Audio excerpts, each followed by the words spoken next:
बात भगवान राम के जन्म से पहले की है, जब भील आदिवासी कबीले के मुखिया अज के घर बेटी पैदा हुई थी। उसका एक नाम श्रमना और दूसरा नाम शबरी रखा गया। शबरी की माँ इंदुमती उसे खूब प्यार करती थी। बचपन से ही शबरी पशु पक्षियों की भाषा समझकर उनसे बातें करती और जब शबरी की माँ उसे देखती तो कुछ समझ नहीं पाती थी। कुछ समय बाद एक पंडित ने शबरी के परिवार को बताया कि वो आगे चलकर सन्यासी बन सकती है। इस बात का पता चलते ही शबरी के पिता ने उसका रिश्ता तय कर दिया। जैसे ही शादी का दिन नजदीक आया, शबरी के घर वालों ने खूब सारी बकरियां और अन्य जानवर घर के पास लाकर बांध दिए। एक दिन शबरी का माँ जब उसके बाल बना रही थी तो उसने माँ से पूछा, इतने सारे जानवर हमारे घर क्यों लाए गए हैं? माँ ने जवाब दिया, बेटी तुम्हारा विवाह होने वाला है, इसलिए हम लोगों ने इनका इंतजाम बलि के लिए किया है। तुम्हारी शादी के दिन ही बलि प्रथा होगी और फिर इनसे स्वादिष्ट भोजन बनाकर सबको परोसा जाएगा। ये सब सुनकर शबरी दुखी हो गई। काफी देर तक शबरी ने उन जानवरों को आजाद करने के बारे में सोचा। सोचते सोचते शबरी के मन में हुआ कि अगर ये जानवर यहाँ नहीं होंगे तो इनकी बलि रुक सकती है। ऐसा नहीं हुआ तो मेरे घर से कहीं चले जाने पर ही यह बलि रुकेगी। जब मैं ही नहीं रहूंगी तब न विवाह होगा और न ही बलि प्रथा। इससे मासूम जानवर बच जाएंगे। इसी सोच के साथ जानवरों को रखी गई जगह पर शबरी पहुंची। उसने सोचा कि उन्हें खोल देती हूँ, लेकिन वो ऐसा नहीं कर पाई। उसके बाद शबरी जंगल की तरफ भागने लगी। भागते भागते शबरी ऋषिमुख पर्वत पहुंच गई। वहाँ करीब 10,000 ऋषि रहा करते थे। शबरी को लगा कि वो भी इसी जंगल में किसी तरह ऋषि मुनियों की सेवा करके अपना जीवन जी लेगी। वो चुपचाप उसी जंगल में एक हिस्से में किसी तरह से रहने लगी। शबरी रोजाना ऋषि मुनियों की झोपड़ी के आगे झाड़ू लगाती और हवन के लिए लकड़ियाँ भी लाकर रख देती। ऋषि मुनियों को समझ नहीं आ रहा था कि जंगल में उनके काम अपने आप कैसे हो रहे हैं। एक दिन शबरी को किसी ऋषि ने देख लिया। उसे देखते ही उसका परिचय पूछा। जैसे ही शबरी ने बताया कि वो भील आदिवासी परिवार से संबंध रखती है तो उसे ऋषियों ने खूब डांट लगाई। शबरी को इस बात का बिल्कुल भी पता नहीं था कि उसकी जाति छोटी है और उसे ऋषियों द्वारा जाति की वजह अपमान सहन करना पड़ेगा।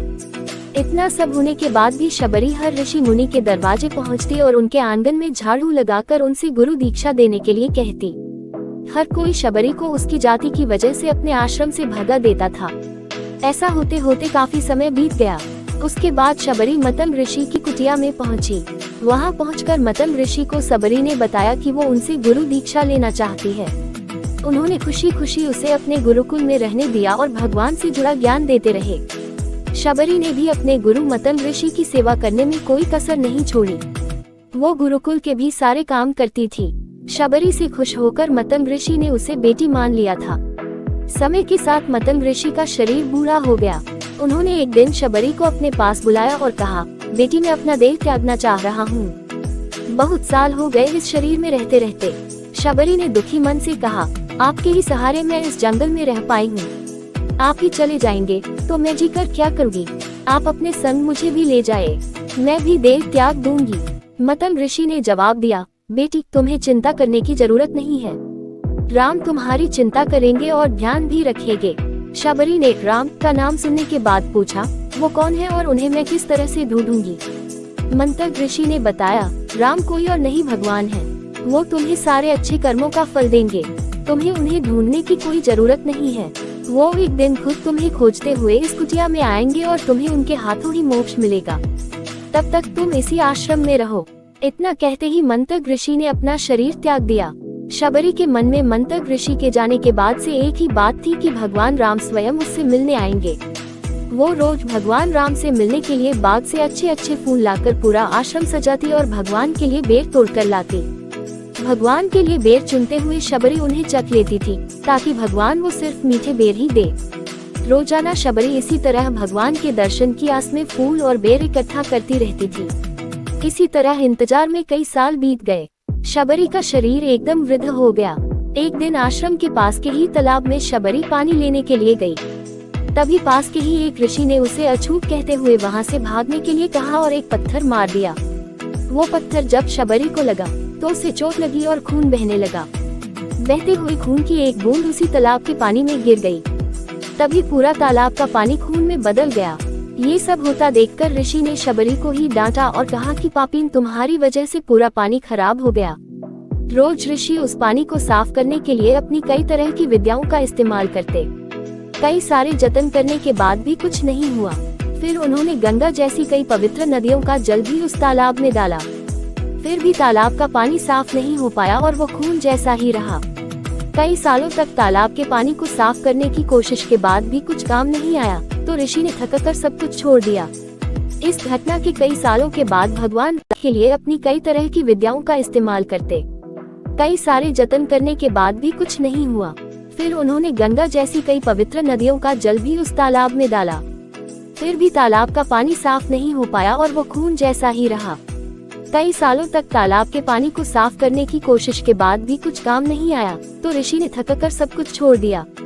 इस घटना के कई सालों के बाद भगवान राम अपनी पत्नी सीता के हरण के बाद उन्हें ढूंढते हुए उसी तालाब के पास पहुँचे। ऋषि मुनियों ने उन्हें पहचान लिया। भगवान को वहां देखकर ऋषियों ने तालाब का पानी साफ करने के लिए भगवान को अपने पैर उसमें डालने के लिए कहा, लेकिन पानी जैसे का तैसा ही था। ऋषि मुनियों ने भगवान से भी कई अन्य जतन करवाए, लेकिन वो पानी जस का तस खून जैसा ही रहा।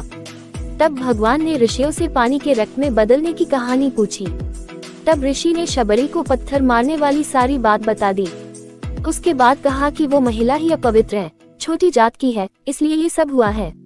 उसी वक्त भगवान राम ने कहा, ये सब आप लोगों के खराब वचनों से हुआ है। शबरी को इस तरह के शब्द बोलकर आप लोगों ने उसे नहीं बल्कि मेरे दिल को घायल किया है। इसी घायल दिल के रक्त का प्रतीक ये तालाब का लाल पानी है। आगे भगवान राम बोले, कहाँ है वो माई, मैं उनसे मिलना चाहता हूँ। तब तक शबरी उसी तालाब के पास पहुँच जाती है। इस दौरान शबरी के पैर को ठोकर लगती है और कुछ भूल उस तालाब में गिर जाती है। तभी सारा पानी साफ हो जाता है। भगवान सबसे कहते हैं कि देखिए, आप लोगों ने क्या कुछ नहीं किया, लेकिन पानी साफ नहीं हो पाया। अभी सिर्फ इनके पैर की थोड़ी सी धूल ने ही तालाब का पानी साफ कर दिया। भगवान राम को शबरी पहचान चुकी थी। उन्हें प्रणाम करके शबरी ने कहा, भगवान आप मेरे साथ कुटिया में चलिए। भगवान भी खुशी खुशी शबरी के साथ चल पड़े। फूलों से शबरी ने भगवान राम का स्वागत किया। वो सीधे बेर तोड़ने के लिए भाग गई और चक चक कर उनके लिए बेर लेकर आई। उन्होंने बड़े ही प्यार से भगवान राम और उनके भाई लक्ष्मण को बेर दिए। भगवान राम ने भी उतने ही प्यार से उन बेर को खाना शुरू किया। तभी बेर देखकर मुंह बनाते हुए लक्ष्मण ने कहा, भैया ये बेर जूठे हैं, इन्हें आप कैसे खा सकते हैं।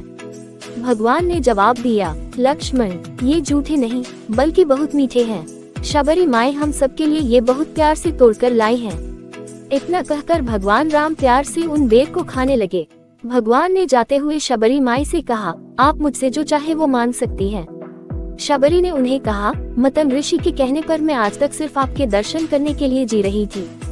अब आप मुझे मोक्ष प्रदान कीजिए, मैं अपना शरीर आपके सामने ही त्यागूंगी। उसी वक्त शबरी ने अपना शरीर त्याग दिया।